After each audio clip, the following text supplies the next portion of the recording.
Sat Narkoba Polres Metro Jakarta Barat menangkap pengedar narkoba berinisial AK.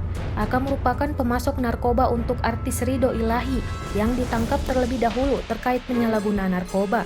Selain AK, Unit 1 Satres Narkoba menangkap 2 tersangka sebagai pengedar dan bandar narkoba yang berkaitan dengan Ridho. Tersangka penyuplai narkoba atau AK kami tangkap di Bandung, sedangkan 2 tersangka pengedar kami amankan di Depok, Jawa Barat. Kata Kasat Narkoba Polres Metro Jakarta Barat, Kompol Ronaldo Maradona Siregar, Senin 29 Juni 2020 malam. Ronaldo menjelaskan, untuk memperoleh barang narkoba, Ridho memesan kepada penyuplai AK. Selanjutnya AK memesan kepada pengedar hingga mendapatkan dan menyerahkan kepada Ridho.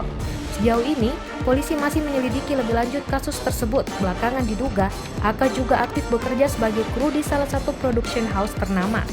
Sebelumnya, Sat Narkoba Polres Metro Jakarta Barat menangkap artis Ridho Ilahi terkait dugaan penyalahgunaan narkoba jenis sabu pada Minggu 28 Juni 2020 malam.